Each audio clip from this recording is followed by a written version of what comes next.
대항해 시대가 지난 지도 수백 년이 되었습니다. 그러나 여전히 해상 실크로드는 유효하죠. 항공 물류도 가능하지만 대량의 물건 수송에는 바닷길과 강을 이용합니다. 인류 발전에 도시 역할은 절대적이며 도시 발전의 필수는 항구였습니다. 세계적인 거의 모든 도시에는 항구가 발달되어 있죠. 서울의 경우에는 항구가 없지만 인천이 딱 붙어있는 구조이며 제물포에서 한양까지 기차가 제일 먼저 들어선 이유죠. 오늘은 싱가포르항과 같은 세계적인 항구들에 대한 이야기입니다. 다시 읽는 사이카부도 지금 시작합니다.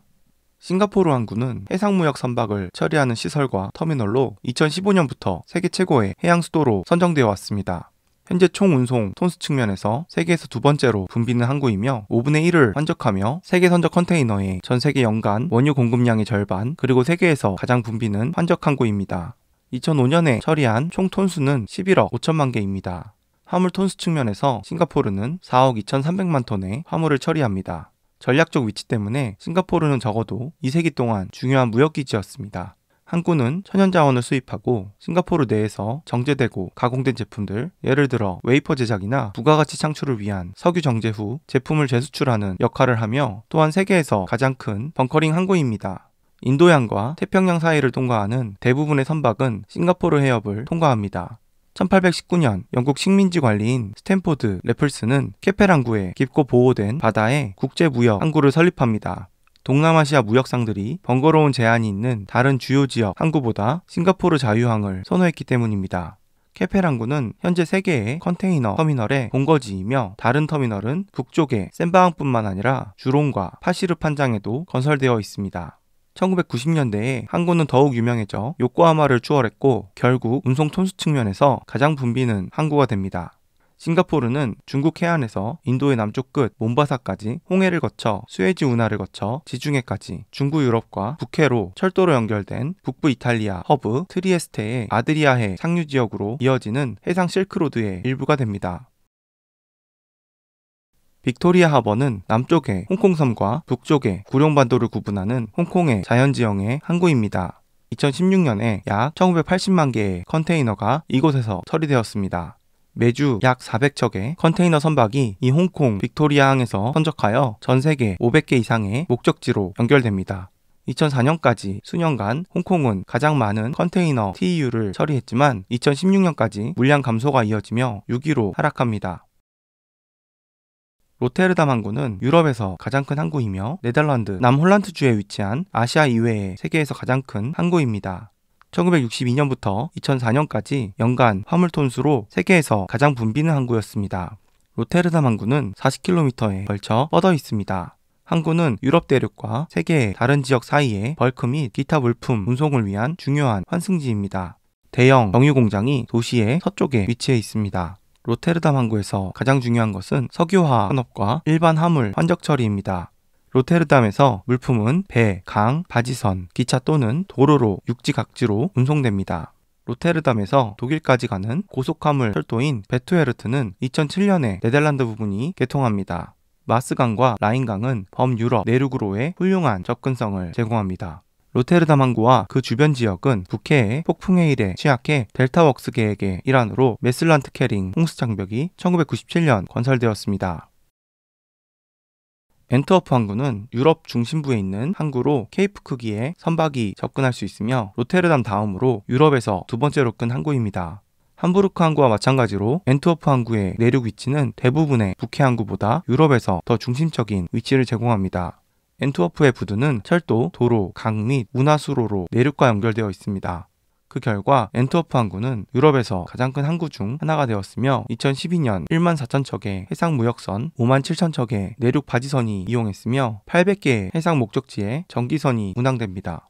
1905년에 시작된 로열스 락의 개통은 31피트의 선박이 기존 부두에 들어가 새로운 부두에 접근할 수 있게 되었고, 1914년 제1차 세계대전이 발발했을 때 영국의 윈스턴 처칠은 앤트워프 항구의 전략적 중요성을 알고 도시와 항구를 방어했습니다.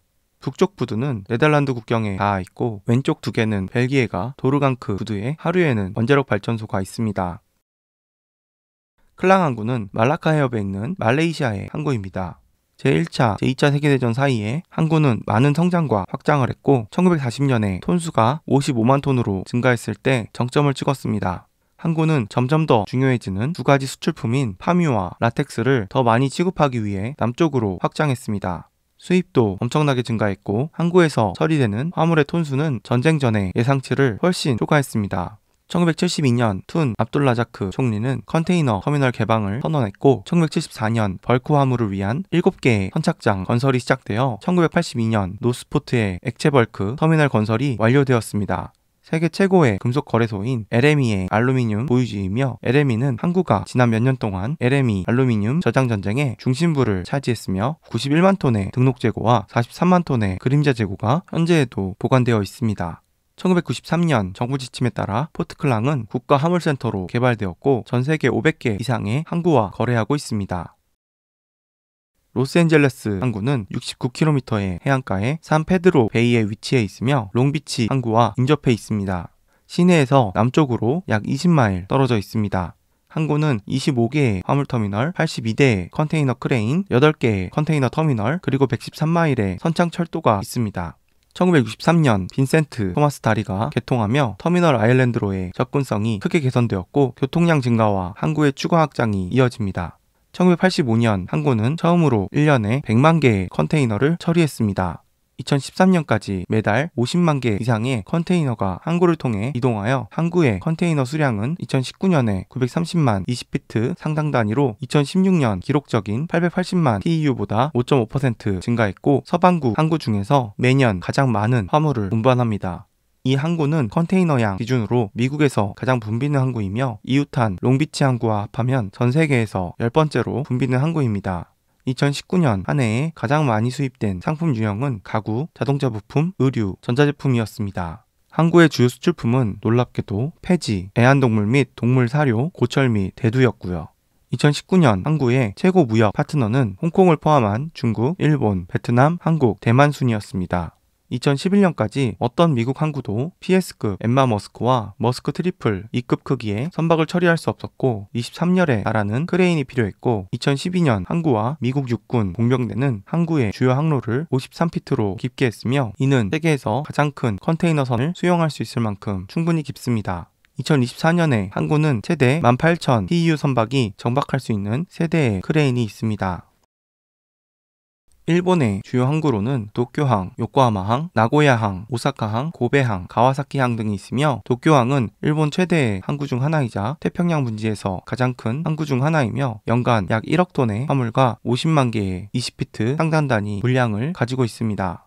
또한 매년 32,000척 이상의 선박에 8,392만 톤의 물량이 이동하며 수출은 7조 4,699억 3,400만엔, 수입은 15조 3,934억 4,300만엔으로 수입이 더 많습니다.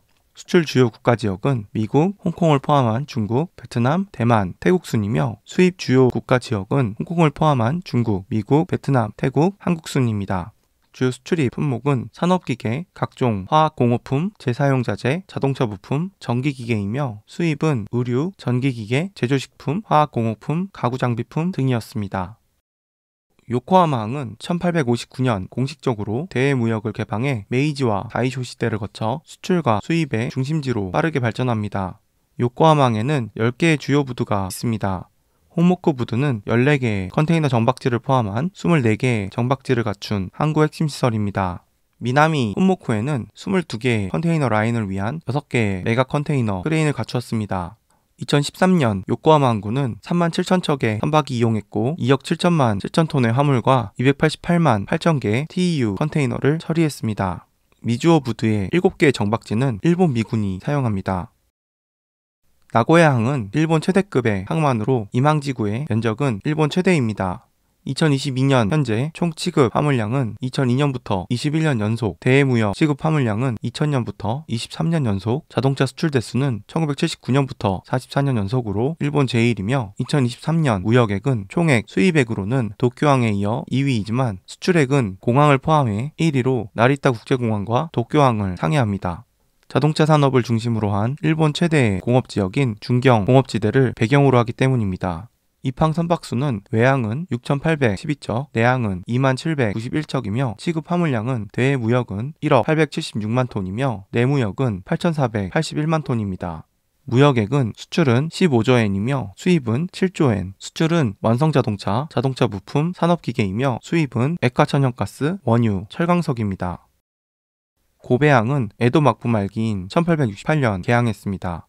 1970년대에 한신공업지대의 수출항으로서 세계에서 가장 많은 컨테이너를 취급했으며 1973년부터 1978년까지 미국, 뉴욕항, 네덜란드, 로테르담항에 이어 세계에서 가장 붐비는 컨테이너 항구였으나 고베 지진이 발생하여 수림이 재건에도 불구하고 예전 지위를 회복하지 못했고 1994년 6위였던 순위는 2000년 이후 20위 이하로 떨어졌고 이 허브 기능은 한국의 부산항으로 넘어갑니다. 하지만 여전히 일본에서 네 번째로 붐비는 컨테이너 항구입니다.